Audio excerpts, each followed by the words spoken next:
I'm an Americanist, and I see a lot of parallels, though I'm not at all sure I can argue that it's conscious influence or borrowing. But a lot of Hawthorne stories, I think of Young Goodman Brown, and Harry in the Forest again. Barn Burning by William Faulkner is a beautiful initiation story that contains the line, "He did not look back," which is Rowling's line in book 7 near the end, as Harry is going to do what he has to do twice. She writes, "He did not look back." Coincidental, or two great writers drawing on the same intense emotional situation, conscious influence. I have a list of 15 or 20 I would love to ask her about if she had. Moby Dick is another. But I don't know, as Americans, without the extensive background in, say, the romantic novels, that's something I just don't have much. How about when Harry? How about when Harry walks through the forest, that scene you're just talking about, but needs friends to go with him? And how about when Aslan in Narnia needs Lucy and Susan to go with him? You know? And that's Dante. Yeah. I think it all comes back. We have a lot of Dante fans here. Seriously, I wrote a whole book on this. Q, John, go ahead. Q, Harry Potter's bookshelf. Seriously, Rowling is part of a tradition. She did not fall from the sky, ex machina, at the end of the 20th century. She writes principally in the fantasy tradition, but she writes in 10 different genres. Principally, the core genre is the schoolboy novel, which, if you don't, you should know that people like Anthony Holden, and Harold Bloom hate Harry Potter because all they can see is Enid Blyton. All they can see are tired schoolboy novels that they grew up with in the 40s and 50s that are just vehicles of Victorian morality. We didn't grow up with schoolboy fiction, and so for us, this is all fresh and new and exciting. The fact that she's also dipped it in this gothic cauldron or whatever and pulled out, so it's Tom Brown on broomsticks. This gives us a whole new flavor, but it's also got a hero's journey inside of it. It's mystery fiction. It's basically the Hardy Boys and Nancy Drew together solve a mystery every book. You've got, that's supposed to be a laugh line. Nobody laughing.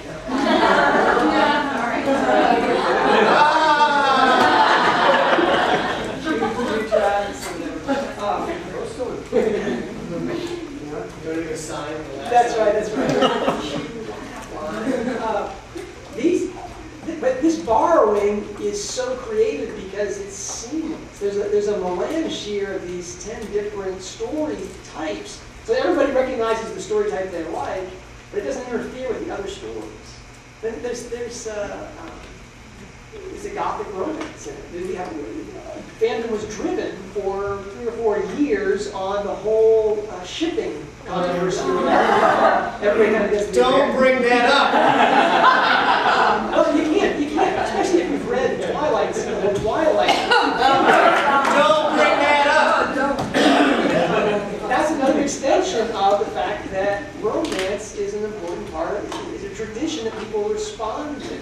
And it's not that important a piece of the Harry Potter novels. Who Hermione is in love with is not really the linchpin of the series. Wouldn't it? Revelation here, 3 years after. But you wouldn't have known that in Harry Potter fandom for how many years was it? Too many years. Probably for some people still happening. So, that's right, still happening. Now, you've got 10 genres and creative borrowing. You've got her tipping her hat to Austen with Mrs. Norris. You have her tipping her hat to Tolstoy with Dolokhov. You've got her Trelawney is a head nod to Robert Louis Stevenson. I mean, she's buried the books in references to the books that she loves, embedded inside the story, and will surface characteristics like that. I remember when I started this, a friend of mine after I talked to him about literary alchemy and such, and the Shakespeare elements, and the Dickens elements, and the C.S. Lewis, and he said, what you're saying, I want to put this on a bumper sticker, John, is these books are not the gateway to the occult. And many of us remember that controversy. These books are not the gateway to the occult, but they're the gateway to English literature. And I said, well, world literature, because you got to throw Dante in there, right? Big Dante fan, too. This is great. Right in the back of our Dante. These books do what they do, and now we can look through them to experience all the world literature that she's drawn on to give us these magnificent stories. Really, it's a remarkable achievement.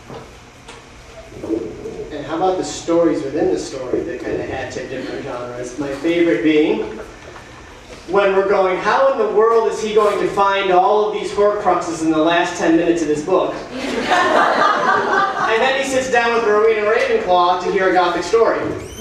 Or the daughter of Rowena Ravenclaw to hear a Gothic story. I mean, he's rushing around, he's panicking, he where's this diet? And then next thing you know, we're all just sort of sitting, listening to her tell us the story. The bloody baron killing people and going nuts, and ghosts, and how they got there, and it's this.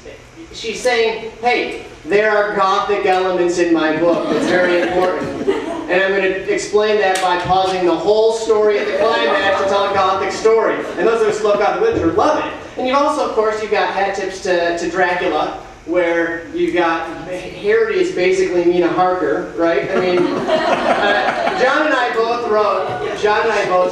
had a book come out at the same time where we both put out the same argument that Harry Potter is a Gothic heroine. She's a female Gothic hero.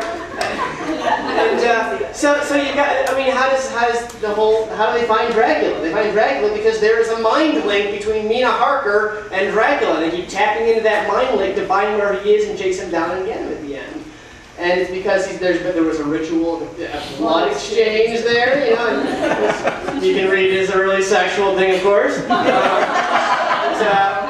But then the mark on her forehead, she's got a scar which is called the evil eye, right? I mean, there's all of that going on. And so the Gothic, we're in a castle with ghosts in it and rattling cages, rattling suits of armor, and sometimes singing suits of armor.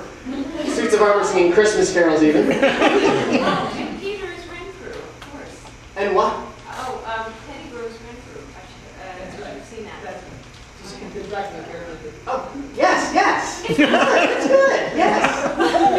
So really it didn't matter who Hermione loved because it was Harry Voldemort all along?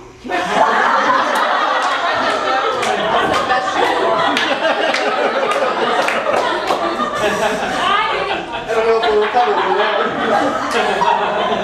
For those who didn't hear, the comment was, maybe Hermione, who Hermione was with doesn't matter because it was Harry Voldemort all along, for those of you who didn't hear.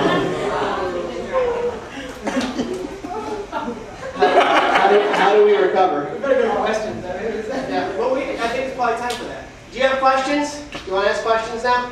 Let's begin questions. James, do you have anything else you want to end with before we go to questions? One little thing. Every now and then, I will see a phrase that will ring a bell rather loudly. The expression on the dartboard states, blank and pitiless. William Butler Yeats' Second Coming, blank and pitiless as the sun. Hermione at one point says, that is not what I meant at all. Prufrock, that is not what I meant at all. The pub scene in The Hanged Man, which is a reference to one of the tarot cards in The Wasteland. The conversation that those ill-educated women are having sounds very much like that scene in T.S. Eliot's The Wasteland. So she had studied a little British literature. Just a bit, yeah. Well, and I just want to clarify that we're not saying Rowling patched your book together by stealing a bunch of other things. We're saying this is a good thing. Like she's drawn from her influence. Unlike the old line that Hamlet's not such a great play, it's just a bunch of well-known quotations stuff.